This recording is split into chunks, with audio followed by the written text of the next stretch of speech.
The Shepnaz Podcast begins now. Well, hello, everybody, and welcome to the Shepnaz Podcast. I'm Pastor Zack, your host for today, and as always, on the most beautiful start to your week, here I am joined with the one, the only, the man, the myth, the legend, Pastor Rob Paugh. More like the myth. You feeling mythy today? More myth today than anything else. Well, if you keep up with all of the hats you are wearing that we've talked about today, you will be legendary. Oh, I don't know about that. I believe I'll be 6 feet under. Yeah, we're not hoping for that. We're not hoping for that. No, man. Well, if you are tuning in, welcome, and we are excited that you've joined us today as we are getting ready to unpack the sermon from yesterday, as we are in now week 2 of our series in Galatians. Week 2. Yeah, man. Yep, here we go. Week 1 was awesome, and I can only imagine how amazing the rest of the series is going to be. Yeah, well, it's pretty interesting. I think I said this before. One of my goals is to preach through like all the books in the Bible. Right. And so, you start off with like 1 John or 2 John, which is only one chapter, right. Then you start building up or whatever. And, like there's 6 chapters in Galatians. You could probably preach 20 weeks in there. There's just so much. Yeah, it's so very we're rich. not going to do that, but you could. It's just there's so much depth and meaning and theology and just understanding context and all that stuff. Yeah, it's incredible. Yeah. Yeah, I love it. Well, let's dive in, buddy. All right, yeah. So last week we just kind of was like introductory stuff and all that stuff, and just kind of by way of a quick review, we're picking up like Paul on his first missionary journey, traveled to Asia Minor, which is now where Turkey is, and he established 4 churches in that region. And then shortly after his trip, he gets back to where, to his starting point. Right after he gets back, he hears like there's false teachers in Galatia, and that some of the people who are new converts, new Christians, are kind of falling. Maybe you heard that. I don't know what it was. If you did hear that, it is not what you thought it was. Could have been a kid banging against, who knows, with a wall.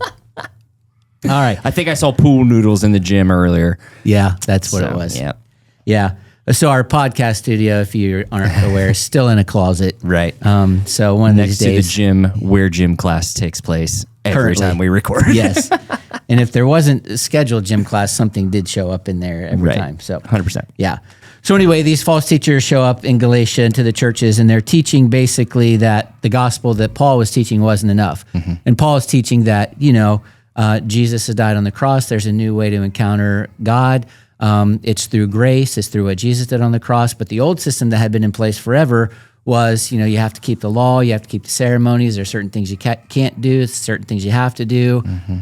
Even, like circumcision, you had to have parts of your body were part of all this. Right. And so these false teachers come back in and they're like, you can still be a Christian, but you still have to do these things. Like if you want to connect to God or whatever, you have to do these things. And their teaching basically was that every time you kept the law or did something right, it kind of added to your account. And if you got enough, then eventually you would make it into heaven or have this good relationship with God. Well, Paul's like, nothing could be further from the truth at all. Yep. And so he writes this letter, and we talked about the first part of the letter. He's talking, there was no niceties, no like, hey, you guys are awesome. It was just like, let me just jump right into this because you guys are in big trouble. Yeah. Yep. And he starts off, when he starts his message, he's like, I'm astonished that you are so quickly deserting the gospel, right?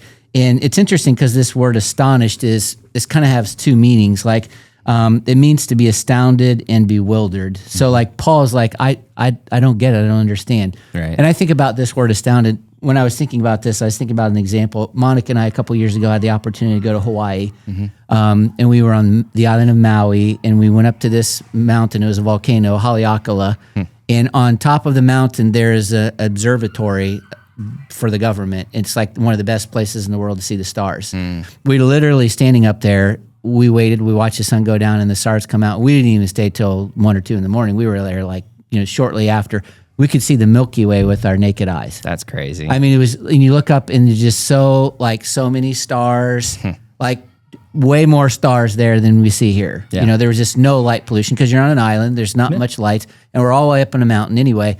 It was amazing. Like, that would be awesome. And it was the same word that Paul used for astonished that we felt. It's like how you can't wrap your head around it. Right. It's like this is I've never seen anything like this. How does this happen? Like you're astounded, you're bewildered, you're like speechless, right? Yep. That's what this word that Paul uses means. He's like, I can't. What do you? Yeah, he was astounded not because what he was seeing was beautiful, because he couldn't wrap his head around how ridiculous the situation was. Exactly. He's like, you guys heard the gospel, the free gospel, that Jesus already did this, and you're going to go back to this oppressive law where you have to keep the rules and mark your body and all these other kind of things. Right. And then the other thing that Paul says is, he says he was astounded that they had so quickly deserted. And so the quickly part talks about, obviously, Paul had only been back for a year. Mm-hmm. It was less than a year, actually, for some of the churches that he'd been back before he hears this. So first of all, it was a very fast desertion. Right. But then the other part of that was where he's like, how easily you're led astray. Like, it wasn't like just fast, but it was like easy. Like, you didn't even fight. You didn't even defend it. You didn't even look it up. You didn't like call. You didn't talk to me. You didn't say like, let's push back on this. You're just like, oh, we believe you, Paul, and then I leave, and then another guy comes in and teaches something else, and you're like, you're going to believe that with no, like you have no convictions whatsoever. Right. And so he's like, I can't understand it, right? Yeah.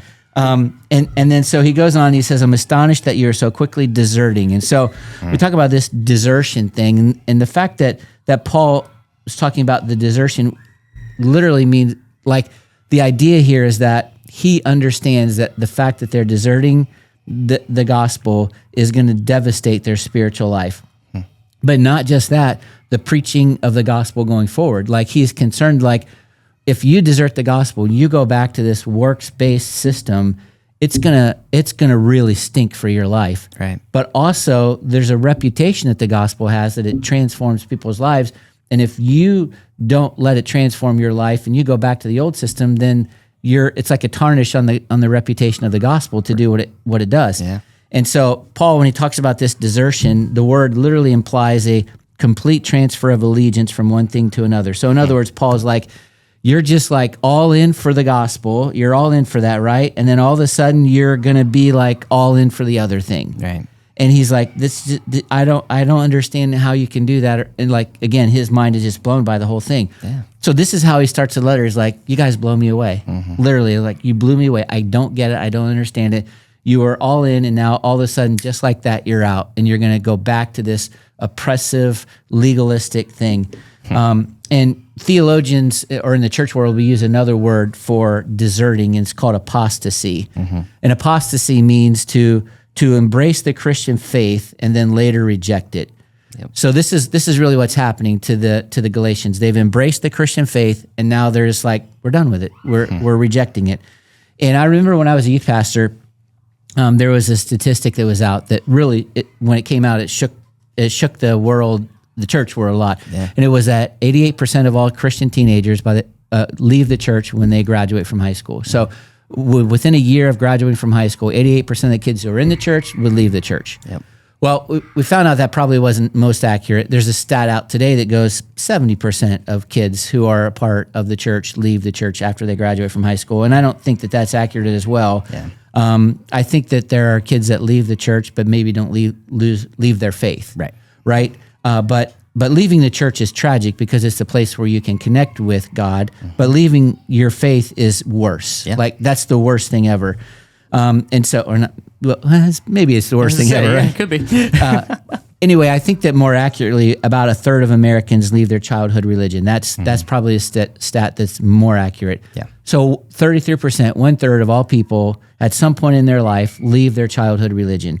And there's all kinds of reasons why. Like, part of the reason is that kids, when you're in your family, your faith is your family's. Yeah. You pray together, you talk about it, and then you go out on your own. Like, if you don't really make that faith your own, then when you're out on your own, and there's nobody to make you do it, or there's that. Sometimes I think also church is more social than spiritual, and so when a kid graduates from high school, they lose those social relationships, and they weren't coming for maybe the right reasons. Coming socially is not a bad reason, but it can't be the only reason, or shouldn't be the reason. Or then there's also the lifestyle changes, right? Like they're more independent, they've got jobs, they get their driver's license. I remember when I was a youth pastor, between 10th and 11th grade was a hard year because kids got their license, parents didn't bring them to church anymore, they got a job, they were in sports, they were out doing things. Or negative church experiences. There's all, I hear all the time about people, someone in the church did something or said something that causes hurt or whatever. And so they say well, I'm not coming to church anymore because so-and-so said this or so-and-so hurt me. Yeah. And the reality is that the church isn't a person. The church is way bigger than that. And to leave the church for that reason is a bad idea. Yep. But anyway, there's cultural pressures, the shifting cultural beliefs, lack of deep relationships and mentoring, all those other kind of things. But anyway, Paul hears about the gospel, about the Galatians leaving their faith, and the Bible says that his heart was broken by it. Like when he writes the letter, he skips all the things he normally does, and he goes right at it. He's like, you guys blow me away. We got to talk about this. And I think there's a really good lesson for us there as Christians who are still a part of the church, and that is that I think that we should also take to heart the fact that people are leaving the church and that it should break our heart and that we should be willing to do something about it. 100%. If we hear so-and-so left the church, do we go after them? Do we say, hey, is everything okay? Is there a way I can pray for you? What's going on? How can I get you back? What's going on with your life spiritually? And the fact that we would just let somebody go if the church were to do that it's unfortunate. Yeah. It's hard today, I'll say as a pastor, because regular church attendance. Like when I was a kid, it was like go to church on Sunday morning, Sunday night, Wednesday night, and any other night there's something going on. Yep. Now we go on Sunday mornings. Some people come on Wednesday night, and we were there every Sunday. Yeah. And now it's like, I think it's like, if you're at church 1.3 times a month, that's called a regular attender. Right. Used to be you'd do more than that in a week. Yeah. So it's hard to know when somebody's, they've been gone 3 weeks and they're mad, but you didn't know it because you're just like, well, I only see them once a month anyway. Yep. It's hard. It's hard to do that. Yeah. But anyway, the point is that Paul recognized that these guys were beginning to believe a lie and they were going to leave the church, and it broke his heart, and he reached out and he did something about it. And if we know that somebody is leaving the church, I hope it breaks our heart. Yep. I hope that we're willing to do something about it and reach out and to get to them. Yeah. And that's, at the end of the day, that's really what Paul was doing. He's like, man, I love you guys. I care about you. I'm going after you, right? Yep. And then so Paul's like, I'm blown away that you so quickly deserted the church. And then he says that you're so quickly deserting the one who called you. So like Paul, first of all, is like, his concern was that you're not leaving the church, you're leaving God. Yeah. Like when you turn your back on the gospel, you're turning your back on God. And I think this is really different than somebody who gets upset at the pastor, doesn't like the music, doesn't like the programming, and they just switch denominations or they switch churches or whatever. That's not what's going on here. They're like turning their back on God. Right. And it reminds me of what happened in Exodus 31. And we talked about this near the last of the series in Exodus when Moses was up on the mountain, right? Yep. And he'd been gone for 40 days, and the people are like, what's up with God? We don't know, haven't heard anything. So they melted all their gold jewelry and they made an idol. Yep. And they said, this is our God now, right? So they literally they turned their back on God and they created they worshiped a God that they created. And so this is what we do in the church, right? We turn our back on God. And this is what the Galatians were doing. They turn their back on God, and they're like, we're going to go back to that thing that we were comfortable with, where we have to earn our way. And so in some sense, the Galatians were abandoning God and embracing a religion that they were in control of. Like they wanted to be in control of it. Like they didn't want, I don't know, there's something in us that makes us dependent upon ourselves. Like we can't accept a gift freely. Yeah. Like the gospel is a free gift. You can't earn it. You don't deserve it. Yep. It's a gift. You can only receive it. Yep. But there's something in us that says, but I got to do something. Right. What's the catch? Yeah. There's got to be something I have to do. Yeah. And I think that's what maybe the Galatians were struggling with, is like, this is free. Like for thousands of years, we've had to go to the temple. We've had to offer sacrifice. We have to not eat this, and we had to eat this certain kind of thing. We had to circumcise our kids and all this other kind of stuff. Is like, well, how can this be free? Yeah. And I think that the Judaizers were the ones who were playing on that. It's like, it's not like that. You know, like, you go ahead and worship Jesus, but you still got to do these things. And that's where Paul's like, no, that's the thing. And then Paul goes on, he goes, so I'm astonished that you're so quickly deserting the one who called you by the grace of Christ and are turning to a different gospel. Now, this is interesting. So the word for different, the Greek word is heteros. This is just the way my mind thinks. This was the easiest way for me to think about it. So we think about heterosexuality, which is when you have sex with someone that's different than you. Right. And when I mean different, I mean the different gender. Yes. Homosexuality is the same. So this word heteros is like, it's a heteros gospel. It's a different gospel. It's something different than what we had. And so what's happening is that they're not necessarily opposing the gospel. They're not saying, you know, Jesus doesn't love you. Jesus didn't die on the cross for you. Okay. They're like, you can still believe all that stuff, but you got to do these other things. And so they were adding to the gospel, and they were adding, you know, you got to be circumcised. You have to follow the laws of the Torah, all 613 of them. If you want to have favor with God, you got to do this, you got to do that, or whatever. And here's the problem: is that when you add something to the gospel, it's no longer the same version of the or the same kind. It's different. Yep. And so in Scripture literally teaches us that there is no such thing as another version of the gospel, only a perversion of the gospel. Yep. And I love that little sentence. It's kind of catchy, right? It is. And so, and this is what Paul says, and then this will be the last thing we cover today. He goes, evidently some people are throwing you into confusion and are trying to pervert the gospel of Christ. And so when you think about the word pervert, not a word you think about often, right? But this is not the noun; this is a verb, right? So it's an action, right? And to pervert something is to cause to change or to turn into something different or to totally reverse it. Yeah. Like that's exactly what the false teachers were doing. They're like, Paul comes in and he says, you can't earn your salvation. You can't be good enough. You can't do enough good things to be accepted by God. He already did it when Jesus died on the cross for you. You just have to accept it. Yeah. And these guys are coming in and they're like, no. That's all good. We're not gonna challenge that, but we are gonna say you still got to do this, and all these other kind of things. Well, when you change the gospel, it's a different gospel. It's not the same. There is no such thing as a different version of the gospel. Right. It's a perversion of the gospel because there's only one. The different version of Scripture says they're confusing you. They want to distort the good news about Christ, and so what they're doing is they're coming in and they're messing it up. Like when I think about distort, I think about like, you know, how when you're listening to something and it's really, really clear, it's nice and clear, but distortion is like all this extra fuzz and chaos in there. That's what they're doing. They're like adding extra fuzz and chaos to the message of the gospel so that they couldn't understand it. And that's exactly what the enemy wanted. Yep.